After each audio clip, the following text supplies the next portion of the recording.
In a world driven by technology, where smartphones have become an extension of ourselves, a new battle for pixel supremacy is about to unfold.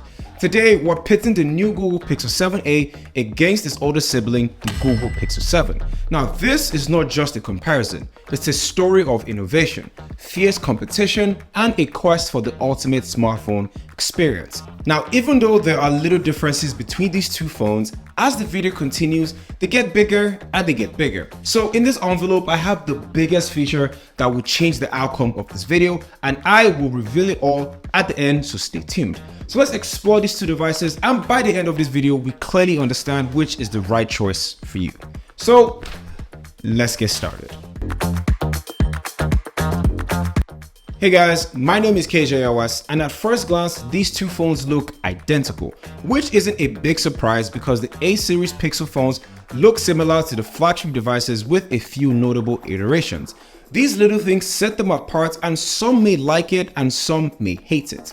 Now, for one, the Pixel 7a is 6.1 inches tall, which is slightly smaller than the Pixel 7, which is 6.3 inches. Now, I doubt the average consumer will even notice a difference in height so much. It also has the same vertical camera bar, but the bar here is slightly slimmer on the Pixel 7a than the Pixel 7. They both also have an aluminum frame, which is a plus for the Pixel 7a because it gives it more of a premium look and feel. The aluminum frame on the 7a is wider and much more comfortable to hold, allowing for a better grip when you're with the phone.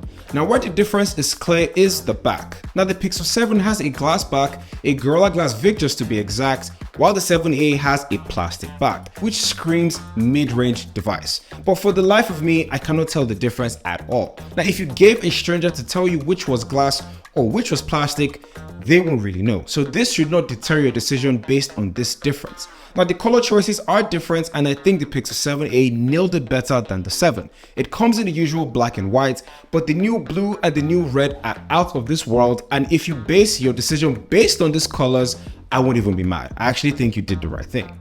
And finally, the last major difference is the IP rating. The Pixel 7 is an IP68 water resistant, while the Pixel 7a is IP67. Does it matter? Now, in the grand scheme of things, no, because generally I don't even advise people to use their phones underwater.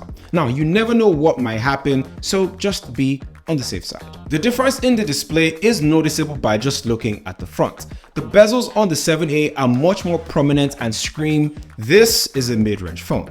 Anyway, the displays here are pretty good, but personally, they left a lot to be desired, and I feel they could have been better. Now, they have a 1080p display with a 90Hz screen that feels a lot smoother on the Pixel 7 for some weird reason, when you also factor in that they both have the new Tensor G2 chip, but more on that very soon.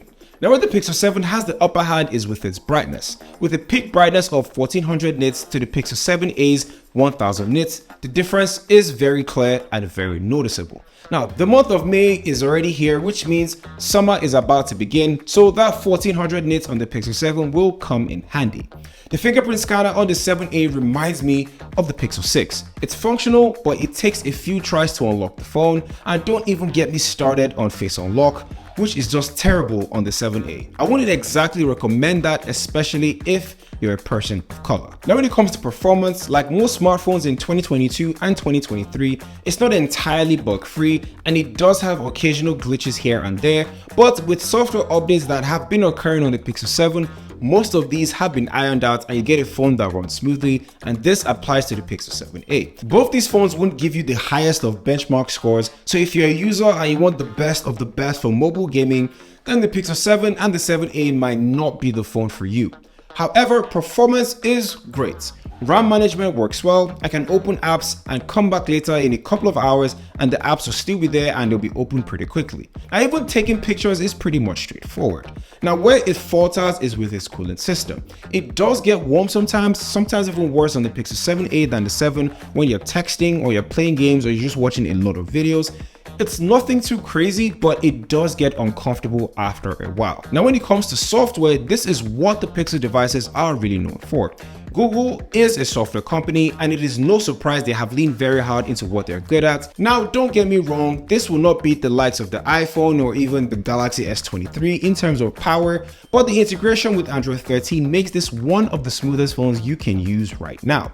From using Magic Eraser, Photo on Blur, using voice dictation on the Recorder app to take notes online and offline, to even using the Google Translate when you're abroad, if you do not understand the language, of course. The 7 and the 7A feel like that business partner that improves the quality of your life. I use one of these features at least once per week in my everyday workspace. Also, the batteries here are nearly identical, with the Pixel 7a having more with the 4,385 mAh of battery. And they're pretty good, pretty okay if you ask me. You at least get 5 to 6 hours of screen on time, maybe 7 hours depending on how you use the phone. Now, if you're just home chilling with Wi-Fi enabled, you most likely will get more battery time with your phone. When it comes to charging, the Pixel devices are really behind, and it is almost embarrassing. Now, even with this 30-watt charger on the Pixel 7, it takes about an hour and a half to get from 0 to 100. If you only charge this once a day when you're about to go to bed, then I think you should be fine.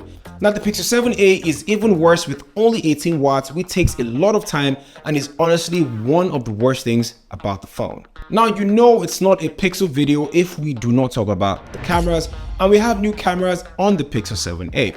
We have a new 64 megapixel main wide angle lens, a 30 megapixel ultra wide lens, and a new 13 megapixel front facing camera.